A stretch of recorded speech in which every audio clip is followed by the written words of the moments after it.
नमस्कार बच्चों, मैं देवकी नंदन राठौर स्टडी जोन क्लासेज के यूट्यूब चैनल में आपका एक बार फिर से स्वागत करता हूं। आई होप आप सब घर पे कुशल और ठीक होंगे। मैं आपसे फिर बोलना चाह रहा हूं कि स्टडी जोन क्लासेज के इस ऑनलाइन प्लेटफॉर्म पर हर एक सब्जेक्ट के यानी कि मैथमेटिक्स के टेक्निकल क्लासें और 12th फिजिक्स 10th मैथमेटिक्स इन सब की क्लासें कंटिन्यू आ रही है। इन्हें आप देखें और अब तक यदि आपने हमारे चैनल को लाइक और सब्सक्राइब नहीं किया है तो इसे लाइक करें, सब्सक्राइब करें और शेयर करें। तो आइए बच्चों, जो अपना चैप्टर था वो था विद्युत धारा के चुंबकीय प्रभाव। इसको अपन लास्ट स्टडी कर रहे थे, जिसमें आज का हमारा फर्स्ट टॉपिक है परिनालिका। क्या है हमारा टॉपिक आज का? परिनालिका। इंग्लिश में बोलते हैं इसको सोलेनोइड। क्या बोलते हैं? सोलेनोइड। ठीक है डियर स्टूडेंट्स, परिनालिका क्या होती है? तो परिनालिका यदि किसी भी कार्डबोर्ड या चीनी मिट्टी से बनी कोई कुचालक बेलनाकार नलिका, क्या यदि कोई कार्डबोर्ड या चीनी मिट्टी से बनी कुचालक बेलनाकार नलिका जिसकी लंबाई अधिक होती है और उसकी त्रिज्या कम होती है, यानी कि उसकी मोटाई कम होती है पर उसकी लंबाई के अनुदिश यदि विद्युत रोधी तांबे के तारों को लपेट कर एक कुंडली बना दी जाए तो इस प्रकार की व्यवस्था को ही परिनालिका कहते हैं, या इस प्रकार से जो नलिका बनती है उसे परिनालिका कहते हैं। तो परिनालिका, मैं आपके सामने डायग्राम बना देता हूँ। परिनालिका, ये देखो, कोई भी बेलनाकार कुचालक नलिका है, बेलनाकार कुचालक नलिका है बच्चों। तो ये इस पर चुंबकीय क्षेत्र या चुंबकीय बल रेखाएं जो कि समांतर होती है और इसमें I धारा का प्रवाह हो रहा है। I धारा का प्रवाह हो रहा है, ये इसकी दिशा हो गई।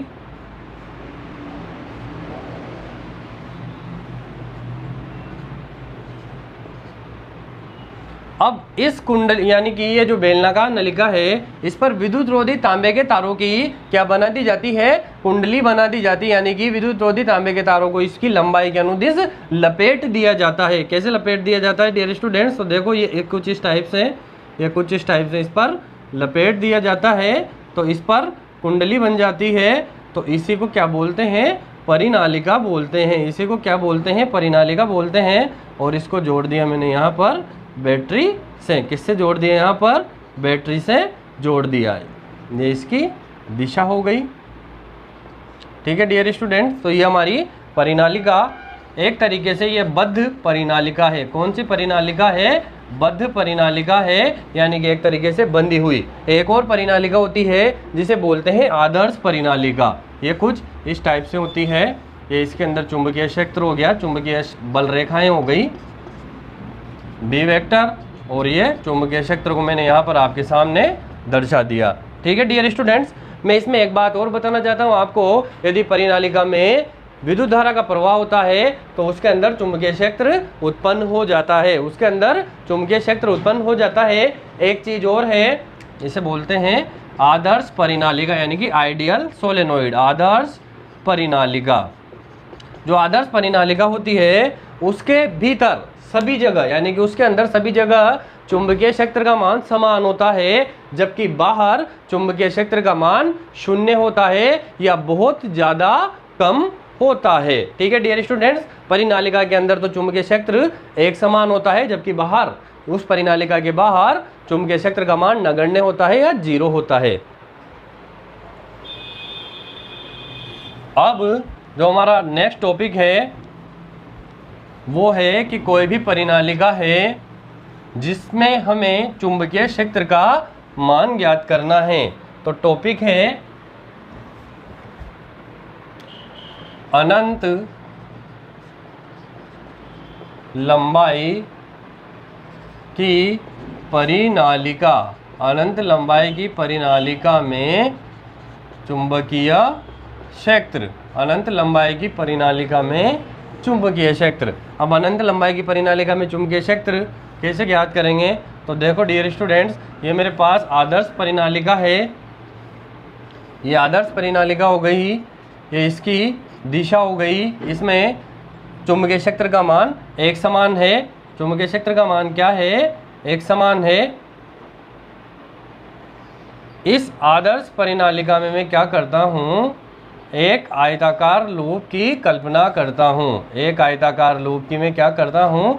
कल्पना करता हूँ, जिसकी चौड़ाई कितनी है? x है। जिसकी चौड़ाई कितनी है? x है। और अभी मैंने आपको बताया कि आदर्श परिनालिका में बाहर जो चुंबकीय क्षेत्र होता है वो कितना होता है?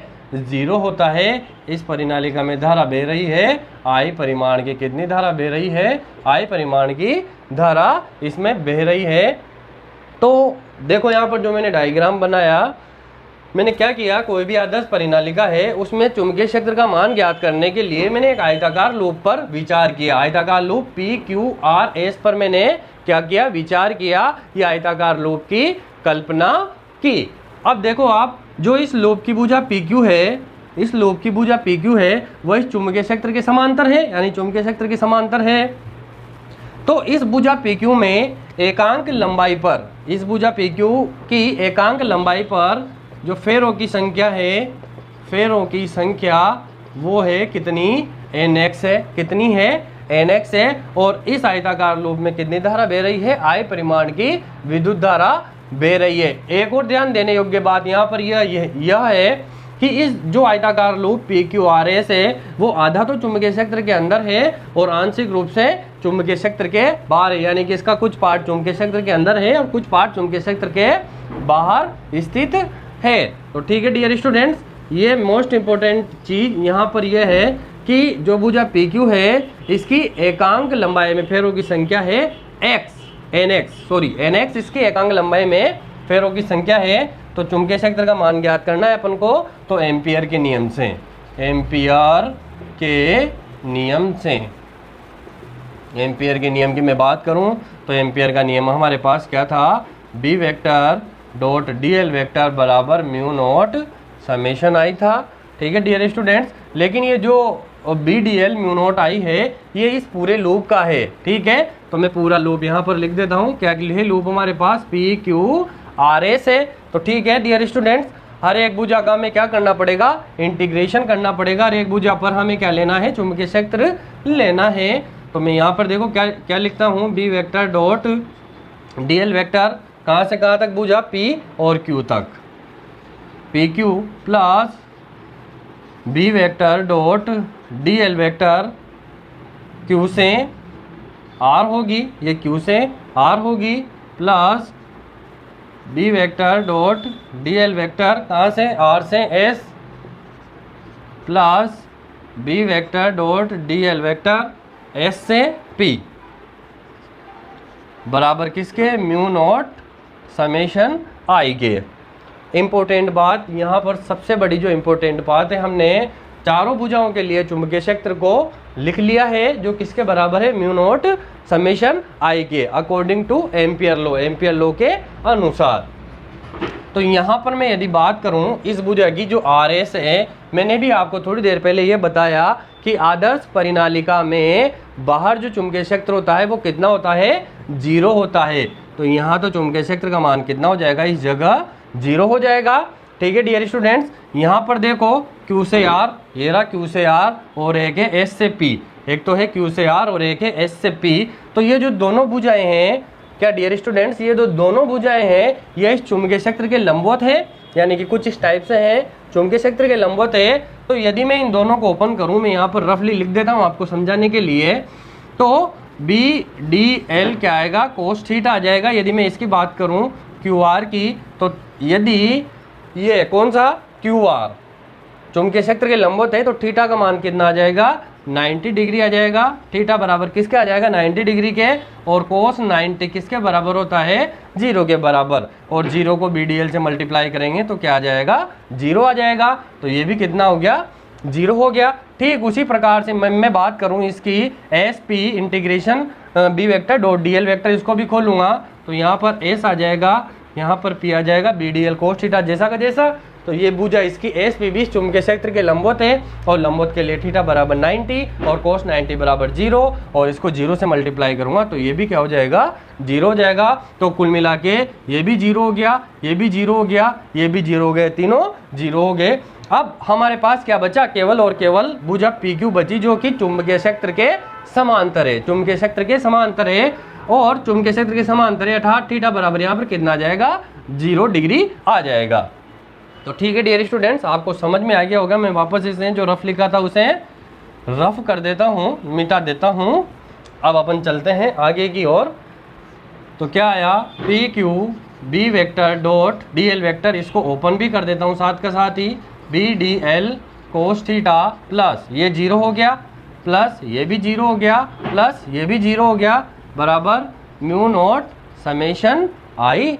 ठीक है डियर स्टूडेंट्स, ये जो भुजा पी क्यू है ये चुंबकीय क्षेत्र के समांतर है यानी कि पैरेलल है एकदम। तो थीटा बराबर कितना आ जाएगा, थीटा बराबर आ जाएगा 0 और कोस 0 डिग्री बराबर होता है 1 के। तो क्या बचा यहाँ से, पी क्यू इस बी डी एल बराबर म्यू नॉट समेशन आई, बाकी सब तो 0 हो गए अपने। अब मैंने क्या किया, बी को बाहर ले लिया, डी एल कहाँ से कहाँ तक, भुजा पी क्यू का बराबर mu naught summation I hope आपने ये स्क्रीनशॉट ले लिया होगा या फिर अपनी कॉपी में नोट कर लिया होगा।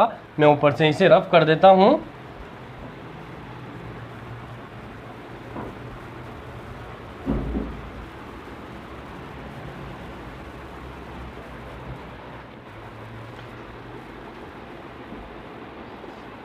डी एल यानी कि जो लंबाई है पी क्यू की वो किसके बराबर है, एक्स के बराबर है। यानी कि जो भुजा डी एल भुजा पी क्यू है उसकी चौड़ाई कितनी है, या लंबाई ले लो या उसकी चौड़ाई ले लो, वो कितनी है, एक्स है। और समेशन आई यानी कि करंट इसमें कितनी बह रही है। मैंने भी आपको एक चीज़ बताया था, भुजा पी क्यू के एकांक लंबाई में फेरों की संख्या कितनी है, एन एक्स है, जिसमें कितनी धारा प्रवाहित हो रही है, आई धारा का प्रवाह हो रहा है, आई धारा का प्रवाह हो रहा है। तो आई एन एक्स इसकी वैल्यू आ गई, डी एल हो गई एक्स और समीशन आई का मान क्या हो गया, आई एन एक्स। अपन इसको यहाँ पर पुटअप कर देते हैं। तो इसको समीकरण 1 दे दो, समीकरण 1 में मान रखने पर, समीकरण 1 में मान रखने पर तो बी डी एल किसके बराबर थी, एक्स के बराबर, म्यू नोट जैसा का जैसा, समेशन आई हो गया आई एन एक्स, एक्स से एक्स कट गया तो बी बराबर म्यू नोट एन आई हो गया। ठीक है बच्चों, तो ये आ गया हमारा चुंबकीय क्षेत्र किसके लिए, अनंत लंबाई की परिनालिका के लिए चुंबकीय क्षेत्र क्या हो जाएगा, म्यू नोट एन आई। एक कंडीशन और बनती है यहाँ पर, यदि परिनालिका की लंबाई कैपिटल एल हो और फेरों की संख्या कैपिटल एन हो तो देखो बच्चों क्या होगा यहाँ पर, तो स्मॉल एन बराबर हो जाएगा कैपिटल एन अपॉन एल के। जो यहाँ पर एन है वो है एकांक लंबाई में फेरों की संख्या। क्या है स्मॉल एन, एकांक लंबाई में फेरों की संख्या।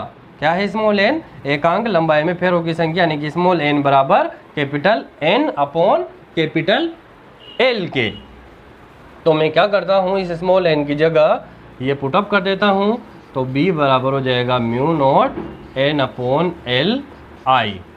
ये दोनों चीज़ें आपको पता होनी चाहिए, ये काम आएगा अपने न्यूमेरिकल्स में। न्यूमेरिकल्स में कैसे काम आएगा ये चीज़ कि वो बोलेगा अपन से कि कोई भी एक परिनालिका है जिसकी लंबाई इतनी है, उसमें फेरों की संख्या इतनी है और उसमें 5 एम्पियर या 10 एम्पियर या 15 एम्पियर की विद्युत धारा का प्रवाह हो रहा है, तो परिनालिका के अंदर चुंबकीय क्षेत्र का मान ज्ञात कीजिए। तब आप बच्चों आपको ये वाला फॉर्मूला यूज करना है।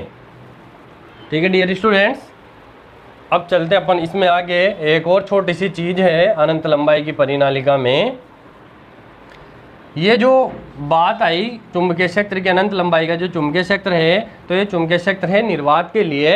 एक और बात, यदि मैं इसे माध्यम के लिए लिखूं, माध्यम के लिए चुंबकीय क्षेत्र, तो बी माध्यम यानी कि medium, B M, not Brijmohan, magnetic field of medium. ठीक है बच्चों, यानी कि बी एम लिख दिया मैंने इसको।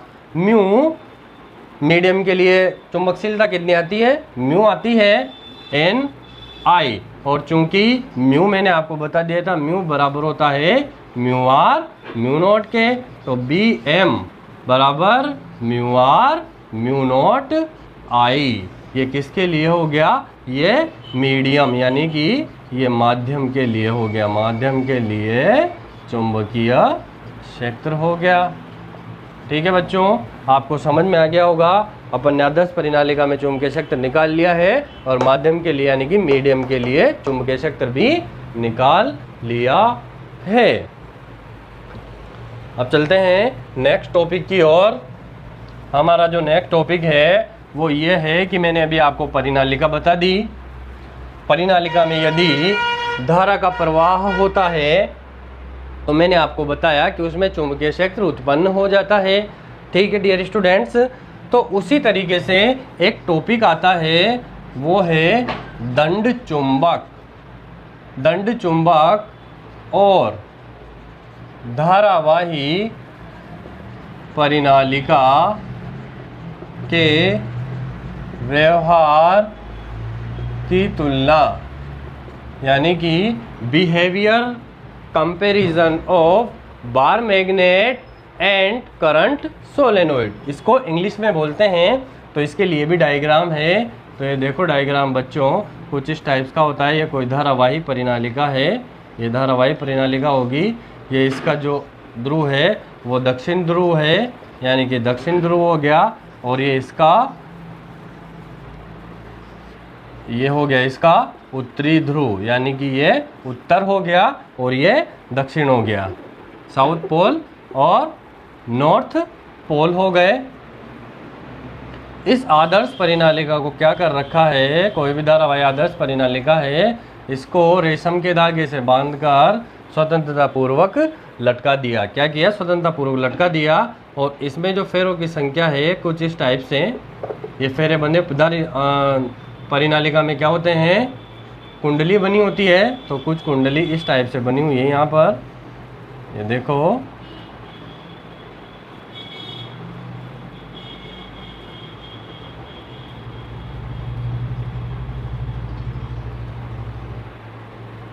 ये इसमें धारा बह रही है।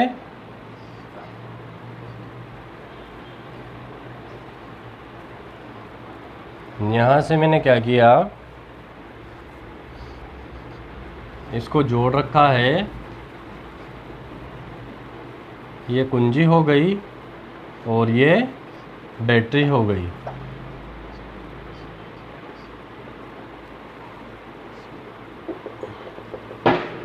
ये बैटरी हो गई, ये की हो गई। ठीक है डियर स्टूडेंट्स, ये इसका दक्षिण ध्रुव हो गया, ये इसका उत्तरी ध्रुव हो गया।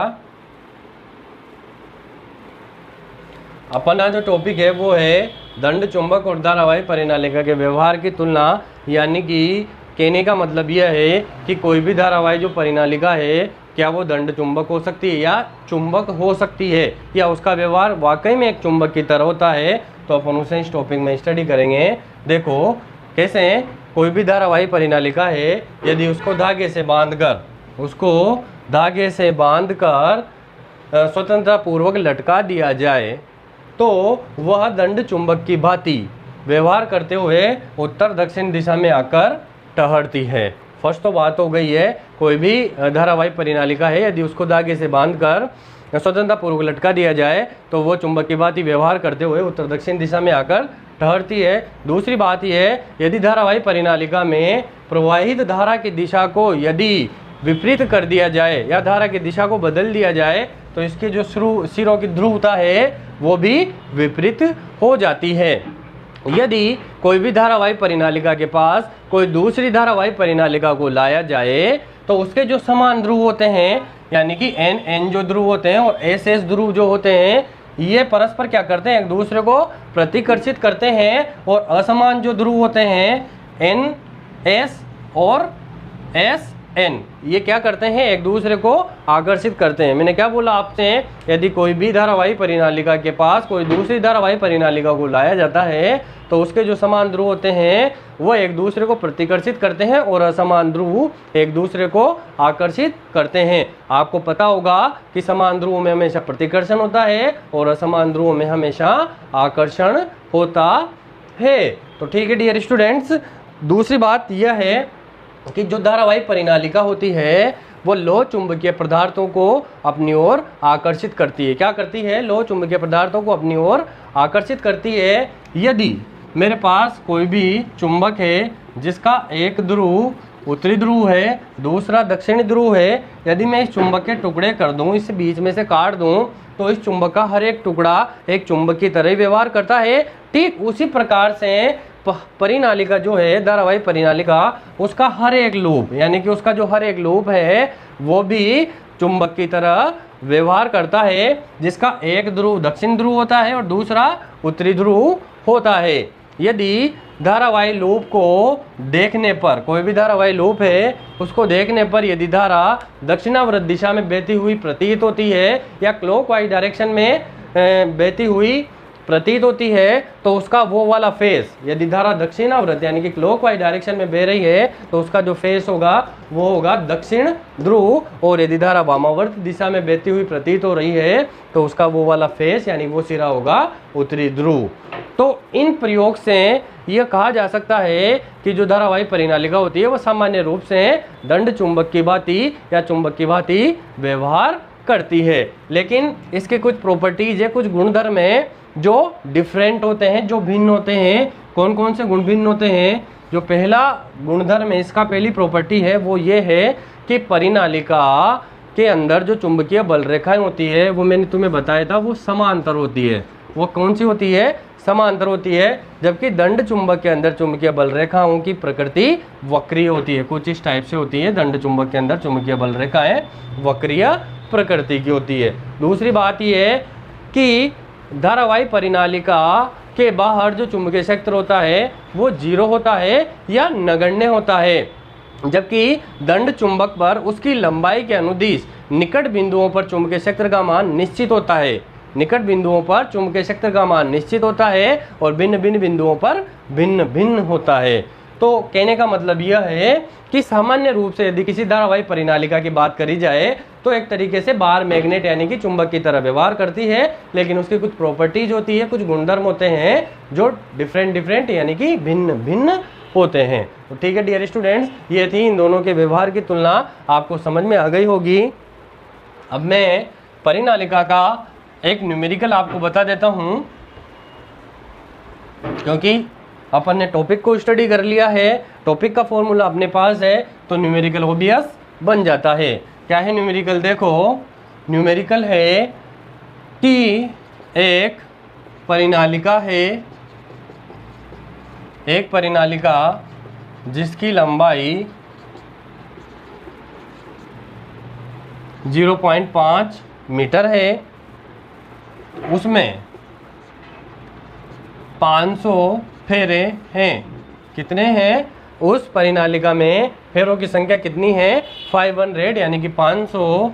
यदि परिनालिका में 5 एम्पियर की धारा या विद्युत धारा प्रवाहित हो रही है तो परिनालिका के अंदर चुंबकीय क्षेत्र का मान ज्ञात कीजिए। परिनालिका के अंदर अपन को क्या करना है? चुंबकीय क्षेत्र का मान ज्ञात करना है। तो देखो परिनालिका के अंदर चुंबकीय क्षेत्र क्या होता है? अभी अपन ने पढ़ा था, B बराबर म्यू नॉट एन आई होता है। ठीक है डियर स्टूडेंट, धारा तो अपने पास है। एन क्या है? यहाँ पर एकांक लंबाई में फेरों की संख्या यानी कि जो स्मॉल एन है वो है capital N upon capital L के।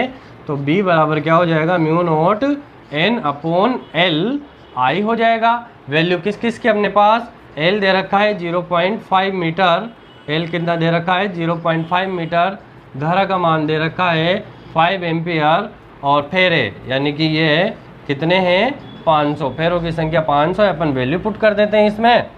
तो B बराबर म्यू नॉट, आपको पता होगा क्या होता है म्यू नॉट, म्यू नॉट होता है 4 pi into 10⁻⁻⁷ 4 pi into 10⁻⁻⁷। N कितने हैं 500 है और एल कितना है 0.5 है इंटू आई यानी कि धारा कितनी बह रही है 5 एम्पियर की धारा बह रही है। मैंने यहाँ से पॉइंट हटाया तो ऊपर एक जीरो बढ़ जाएगा, 5 से 5 कैंसिल हो गया। तो B बराबर 4 पाई, या पाई की जगह भी वैल्यू रख देता हूँ 4 इंटू 3.14 इंटू, देखो यहाँ पर डियर स्टूडेंट्स 10⁻³ यानी कि 5 इंटू 10⁻³, इस 5000 को क्या लिख सकता हूँ मैं 5 इंटू 10⁻³ लिख सकता हूँ। तो 10⁻³ और 10⁻⁻7 कितने बचेंगे 10⁻⁻4, -7 में से 3 जाएंगे तो -4 बचेंगे और ये 5 जहाँ का जहाँ लिख दिया। मैंने इस 5 को इस 4 से मल्टीप्लाई कर दिया तो 5 4 जा कितना हो गया 20 यानी कि 5 चौक 20 इंटू 3.14 इंटू 10⁻⁻4 यूनिट क्या होती है चुंबकीय क्षेत्र की टेस्ला। तो B बराबर एक जीरो और आ गई, यहाँ पर एक जीरो और है तो 10⁻⁻4 में से 10⁻1 जाएगी तो कितनी बचेगी 10⁻⁻3 बच जाएगा। ठीक है बच्चों 10⁻⁻3 बच जाएगा और 2 को 3.14 से गुणा किया तो 3 दूआ 6 और 14 दूआ 28 यानी कि 6.28 इंटू 10⁻⁻3 टेस्ला मेरा आंसर आ गया। मैं डायरेक्ट भी गुणा कर सकता हूँ, इसको 20 से इससे मल्टीप्लाई कर दूँ तो भी मेरा आंसर आ जाएगा। यानी कि आंसर हो गया हमारा 6.28 इंटू 10⁻⁻3 टेस्ला, जो क्या है चुंबकीय क्षेत्र के अंदर परिनालिका के अंदर चुंबकीय क्षेत्र की वैल्यू है। इसके आगे का जो 1-2 टॉपिक बचने हैं इस चैप्टर के वो अपन कल की ऑनलाइन क्लास में अपन डिस्कस करेंगे। आज के लिए इतना काफ़ी है। मैं आपको एक बार फिर बोल रहा हूँ, यदि आपको हमारे वीडियोज पसंद आ रहे हैं तो आप इन्हें लाइक करें, सब्सक्राइब करें और शेयर करें। ठीक है डियर स्टूडेंट्स, मिलेंगे कल वापस स्टडी जोन क्लासेस के इसी ऑनलाइन प्लेटफॉर्म पर। मुझे दीजिए इजाज़त। जय हिंद, जय भारत।